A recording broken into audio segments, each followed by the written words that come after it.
So for social perception, Bethel students have limited social understanding on the YOLO can wait later. You only live once theory can wait. Assignment is due now. So rationally, they think, oh my gosh, I just passed this test on Friday. Let me go out and club on Saturday, Sunday, knowing that they have a test on Monday.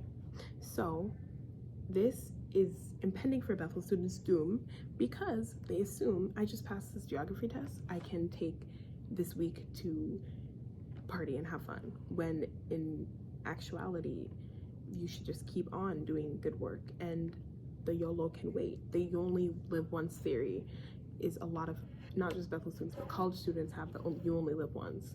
So they will, for temporary satisfaction, go out clubbing, drink, have fun, because they only live once. That's why hookup culture is so prevalent, because you only live once. And then they're left with the aftermath of, for example, teenage babies, or cocaine addiction, or an addiction of some sort, because you only live once.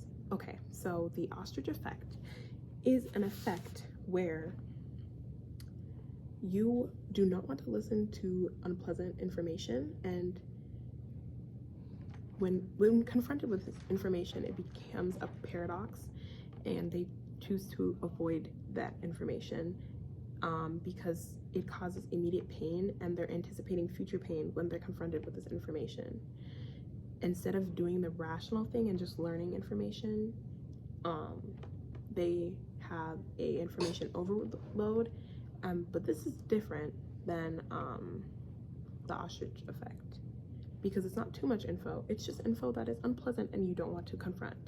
So he kept repeating in the podcast, you should always be willing to hear about your financial and health related issues. And that is true, because through this podcast, you saw that even college students, when they're confronted with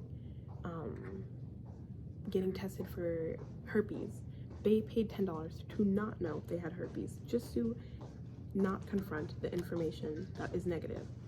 So about 20% of students paid to not find out if they had herpes. And the people also, a percentage of them, they didn't say the percentage, but they refused, because they're having a good day, to know if they had herpes, whether or not they had herpes. So another thing he talked about is that when we produce scare tactics, when we want someone to do a desired result. So, for example, your boss will scare you. If you're late for work again, I'm gonna dock your pay by $10. A scare tactic. I'm not gonna miss school for one day. I'm not gonna miss work for one day, but that's just because you scared me. I could keep doing that. If you want to have behaviors that are consistent, you don't use scare tactics. Lastly, he talked about introversion and scare tactics. Lastly, he talked about seeing a college suffer puts fear tactics into them. So basically, he was talking to college students, and they put fear tactics in them to not get that wasn't college, it was a colleague who had breast cancer, did not want to get tested because their other colleague has breast cancer, and they did not want to figure that out. That's a scare tactic. I think I'm gonna get cancer because my colleague just got cancer. So people who avoid info that they know will be better off fully understanding the information, but they just do not want to know it. And deep in the brain, there are rules that tell us to avoid information that's scary or painful. So the message from this whole podcast that we learned is we need to give people the capacity to process and deal with psychological pain. We are not emotionally resilient because we avoid issues, and we do not want to confront those issues. Instead, we want to pretend that they do not exist and walk around like life is okay. Like, a lot of college students have debt, apartment debt, and they are in debt to their college, and they're just like, it's fine.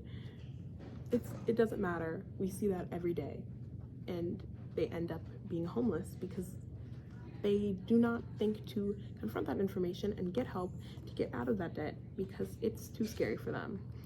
I think a lot of college students need to learn their resilience and how to balance that out in life. Thank you.